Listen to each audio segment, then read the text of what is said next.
All right, guys. I'm here with a very special guest, a good friend of mine, all the way from high school, Zach Bitan, who is a dyslexic and doing some really cool things in the medical space right now, especially with COVID-19. And I'm really excited to have him on here. And I'm just going to throw it on to Zach and just throw us a quick introduction, please. Hey guys, my name is Zach, currently working at Columbia University as a research coordinator. My lab throughout the year does iron biology, but we've sort of switched gears to trying to help diagnose COVID, things like that. So my boss was one of the first people to get the tests up and running in New York, in the hospital, and then we're switched over to antibody testing. So now we're looking at basically how to quantify antibodies, basically. It's a good method to understand if you had COVID in the past, and we're trying to understand if you're immune or if we're able to help patients in the hospital. Right. So for those of us watching, antibodies is what is that exactly? So I'm not an immunologist or a doctor. Basically, so don't take anything I say for medical knowledge and like that. But as far as I know, once if you're infected with the virus, your body can recognize. So once you've sort of fought the virus, your body produces these antibodies that could recognize antigen. So let's say you get infected again. For example, when you have the flu, your body develops antibodies, and then you get the flu again. Hopefully, the immune response is greater than the symptoms, so you don't even realize that your body's fighting it again. Wow. So we're able to basically understand if whether somebody had COVID. But currently, we're not too sure if, let's say, giving plasma is helpful. So we need to figure that out. Wow, that's some pretty amazing work over there, Zach. I want to applaud you and your team for doing that. And thank you again for sharing with that. I know so many people, especially parents and kids that have an aspiration to go into the medical space, have an opportunity to see, these real life superheroes in action. And especially someone with dyslexia, right? You have dyslexia, right? Correct. Yeah. Okay. So I just want to take a step back for a minute. Let's rewind, because I want to know, what was it like when you first found out you had dyslexia? Take us back to that moment. What were some of the hurdles you were going through? Were you discouraged, or were you motivated? What was that like, and when was it? So I was 6 years old, actually, when I first got diagnosed with dyslexia from a psychologist in Hong Kong. I'm from Hong Kong. Wow. Grew up there. Yeah, actually, I went to boarding school with Jake when I was 14 or 15. I left home and I went to the foreman school. And, throughout my childhood, I always wanted to either be a doctor or a pilot. And both professions, being dyslexic is quite a hurdle to get there, obviously. I knew that I needed to change. So the education system in Hong Kong wasn't great. So I made the big jump to go to the US and go to boarding school. I remember in ninth grade when I was still in Hong Kong, my headmaster, or like principal, I guess you could say, in the US, said that, you shouldn't try to go to an IB system, which is basically the track to medicine or engineering, stuff like that. They said I should go to a more vocational school. So like be a plumber. So they basically told you that you weren't good enough because of your learning difference. And wow. So how did that make you said that, though? That must have been. It definitely motivated me. And I was lucky enough that my parents recognized that this school wasn't good enough for me, or didn't have the tools that I needed to sort of overcome my dyslexia, or sort of not overcome, because I don't think you just basically put the tools in the toolbox to basically. I love that. Yeah. Wow, that's inspiring. So, all right, so you were told that, you weren't necessarily smart enough to go down this field, and you felt motivated. And what was it like? Like, take me through this story of, all right, you now are at a point where you're facing an option of, okay, I'm smart. Okay, I know that I'm better than this. I don't want to go down the road of just going to just another school. This is my dream. So how did you necessarily just find the motivation to do that? What was that like? Well, I remember in high school being sort of the class clown. Like I got along with my peers, but I guess the teachers my best, they weren't a fad of mine. I was always creating, I was playing the class clown, and that's not a good thing to be. So, and my parents came to parent teacher conferences. It was never a good conversation. I knew that I needed to make a switch if I wanted to follow my dreams of whether being a doctor or being a pilot or just going to university, really. Right. How old were you? I think I was freshman year of high school, so I was 14. And that's when I sort of made the jump. I remember coming home at night and Googling all these boarding schools, from watching Zoe 101, you think boarding school is so, it's that was different experience. That was the best. Yeah, exactly. And you're from you were coming from Hong Kong. I mean, coming all the way to Connecticut from Hong Kong is a big jump. Yeah, it was definitely a culture shock. But, I'm not going to say it was easy. I remember freshman year, being very down in the dumps about missing my family and missing home and stuff like that. But Foreman definitely did a good job of giving me the tools that I sort of needed to sort of understand how my dyslexia could sort of be a tool and how it could help me pursue my goals. Wow, that's so great. Now, when did you realize that you wanted to actually go into the medical field, and why did you want to pursue that? Out of all the other careers that you could have taken, I mean, that means medical school, which, you got into, right? You just got into medical school. So yeah, I got into medical school about a month ago. So I'm pretty congratulations. Thank you. Yeah. So why did I want to go into medicine? I think that I love talking to people. I love interacting with people. I love sort of being able to sort of help people in every certain facet of life, whether it's a pediatrician, being, a geriatrician, things like that. So hopefully I can sort of make a lot of different impacts on people. My grandmother was a pediatrician, and she talked to me about how many lives she was able to change. And I have some cousins who invented the defibrillator as well. So it's just amazing how, as a doctor, as a physician, or as a clinician, any sort of, as a nurse, as a doctor, as an NP, things like that, you could touch patient lives and sort of change the trajectory of their life. So basically, you're a superhero.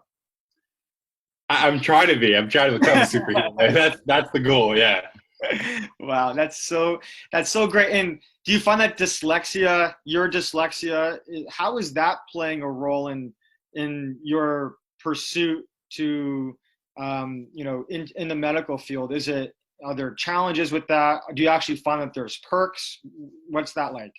I think being dyslexic is a bonus in my eyes. There's always going to be challenges, whether it's standardized testing, whether it's things like that are always going to be challenging for students with learning disabilities. I still have, I'm a slow reader. So no matter how, if I have double time, I still, I'm reading up to that last minute. It's not like I have an enormous amount of time, but I think I see things differently. So, when I'm talking with my, my boss or my other colleagues, a lot of them think a certain way. And because you're dyslexic or you have different learning differences, you're able to see things differently. And that really helps me sort of stand out. And I think that because I had dyslexia, I had to overcome a lot of hurdles, and that sort of pushes you to understand that, it's okay to fail. And if you fail, you'll get back up. A lot of people don't fail ever in their life. And then they get to that point when they're 30 or 25 years old and they fail, and they're in the dumps and they're really in trouble. Yeah. But if I think failure is a good thing to a certain extent. You have to understand that it's okay to fail, and it's okay to try your best. And yeah. Right. Zach, as being one of your closer friends, I had the pleasure to watch your journey of applying to medical school. And I know that, and I want you to go down this a little bit and share what that was like, because there were a lot of times where you had to overcome a lot of challenges with rejection, and, just there was, it's to have the motivation to want to just continue because you want this so bad, I think is so inspiring. It inspired me. It motivated me in many areas of my life, watching you going down this path. And if you don't mind just sharing what that was like, and some strategies you use to keep yourself motivated. Sure. So I think this whole process started in Foreman when I was in high school. You have to, you sort of know you want to go into medical school. You sort of look at the sciences. You say, how do I sort of better my chances in becoming a doctor or physician? So I think, when you're choosing a college, when you're choosing a high school, it starts there, basically, looking at the ratio of student to teacher ratio, how what's the help like at these institutions. So I went to Trinity College, and they had a great, they were, very helpful with my extra time, very helpful with class notes, tutors, all that stuff. And I know a lot of other institutions are great too. But you also need to make sure that you're looking at that when you're choosing school. And it's okay to take more time. As someone who's dyslexic, I understood that, my peers might jump right into medical school. So I did 4 years of undergrad. I did a master's in neuroscience, and then I took 3 years off almost to do research. And that's okay. Like everybody's path is different. And it took some time to sort of to come to that like conclusion, like that it's okay. I have friends who are 25 years old and who are almost doctors. I haven't started medical school yet, so it's okay. Like if you're someone who struggles with reading or has a learning difference, if the path might be a little longer for you, but that's what makes you stronger. And if I talk to medical students who are in their 4th year, you might have a different perspective. You might, because I have a master's and I did research, I have a little bit of a different perspective and a different path. That's okay. Right. And I think that's really good too for the parents watching this to know that the path of a child who learns differently, whether it's dyslexia, ADHD, dyspraxia, dyscalculia, whatever the child is going through, whatever the child has, to embrace and know that the path is going to be different. 4 years in college may not happen, right? It may be 5, it may be 6, but knowing that that child is going to find their success as long as they're embraced and they're heard and they're motivated to continue finding their strengths. Because ultimately what you did is, you capitalize on a strength of yours. You realize I'm really good at this one thing or these multiple things. And I'm going to take this, and no matter what happens down this road, because it's going to be a long road, no matter what happens, I'm going to continue going down this because you knew what you wanted. Right. And the journey is not over. I have, 10 more years in front of me, which I'm okay with. And instead of, it might take me, I might have to take a gap between, finishing med school and going to residency and doing research. That's something that I'm okay with. It might take me a bit longer to get to where I want to be. In terms of applying, I applied to over 40 or 50 medical schools. 40 medical schools. Yeah. And each medical school, there's a different application process. It's the same application, but there's, essays and questions and things like that. And then, I only got 2 interviews. And all you need is one. My parents kept telling me all I need is one. I got 2. And I only got into 1. So all you need is 1. So, that's okay, right? That's all right. It's all right. Like that, it's a long journey. And, again, some people get into 20, I got into 1. At least I got into that 1. And if I didn't get in, I would have reapplied. And that's what, students with learning differences and kids who struggle in school just have to understand that it's okay to take longer. It's gonna, it took me much longer. It took me 4 years to get, 8 years to get in, where some kids it takes only 4. And that's okay. Wow. And what school did you get into? I got into Technion in Israel. So I'm going to be going to Israel hopefully in October if we still have, if it's still happening. It's still happening, right. But Technion is one of the leaders in innovation around the world for universities. It's a very notable school. Yeah. So that's a big deal, Zach. Thank you. Wow. Thank you.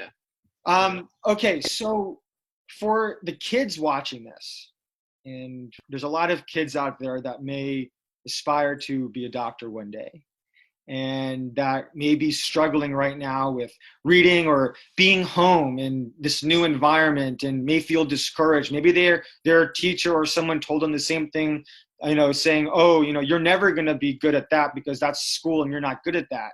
So what would be some advice that you can give these kids or even these parents with kids with these aspirations, looking at you and your path?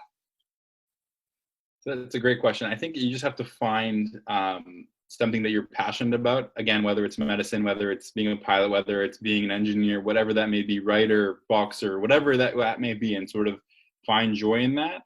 And work and try your best. Look, I took the MCAT twice. I didn't, it was a hard test. I love science. So, try to find something that you enjoy, that you're able to still, sit down and watch YouTube videos, read books about. If reading's hard, listen to Audible. That's a great source that I use. And I know Jake uses it too. things like that. Just try to reach out to people and understand, different ways of getting that same information. There's so many different ways. Luckily, we're in the 2020, and we're able to use technology to our advantage. So really reach out to people, and I'm always, you have Jake's information. I'm always happy to help.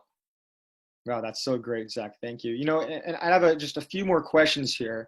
And thank you so much for your time. I know you're so busy with, what's going on now. So when you do feel discouraged, like today, or, throughout this COVID-19 crisis, during times when you feel discouraged or feeling like there's a lot of challenges facing you, what do you do to help yourself have high confidence going down an area that is an unknown?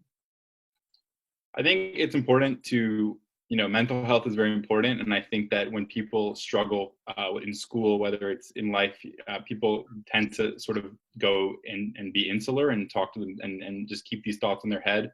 Right. Whether it's a therapist, whether it's a parent, you need to reach out to somebody and who's your biggest fan. I think the way I succeeded was finding advocates for myself. So you have to be the best self-advocate. That's something that you need to learn as a student of life. You need to advocate for yourself. It's okay to ask for help, even if there's no stupid question. No question is stupid. If you need help, ask for help. If you need help from administrators to help your teachers help you, reach out to administrators. But the thing that I use is I talk to people. So I'm, if someone says like, oh, you made a mistake with your numbers, you flipped them around, how do I sort of put a safeguard in so that I don't do that? Whether it's doing it twice and then, on Excel, typing everything in twice and then subtracting and seeing what the difference is.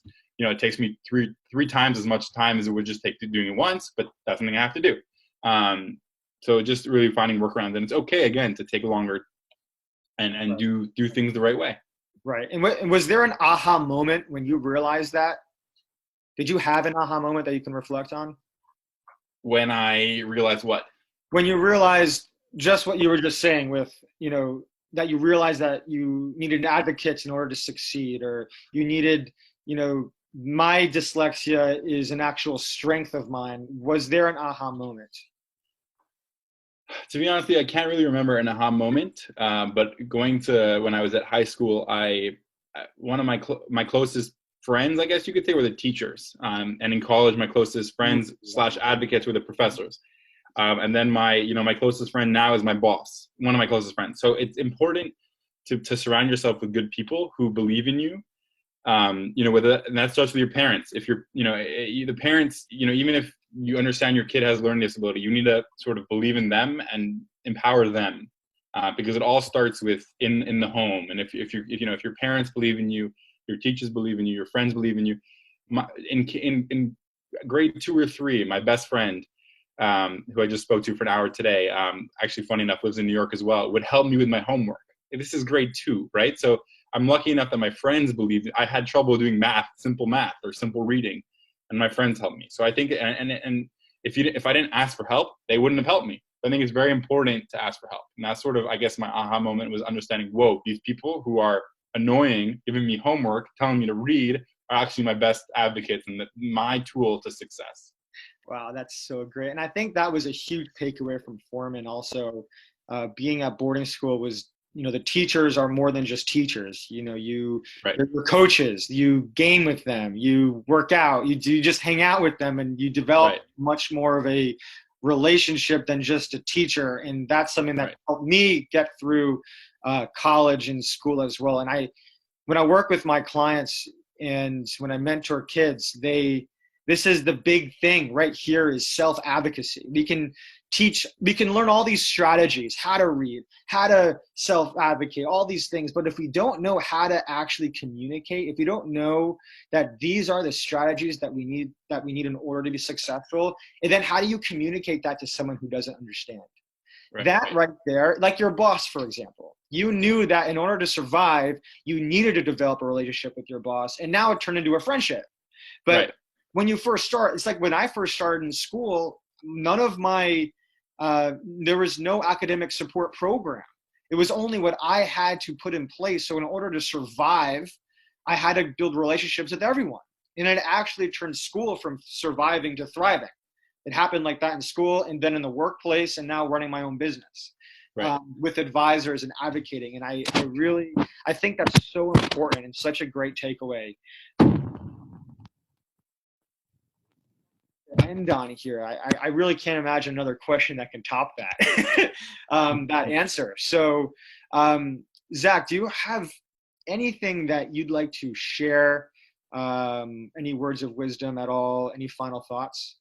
Yeah, I mean, I don't, I didn't really prepare in a sense. I just wanted to be my true self.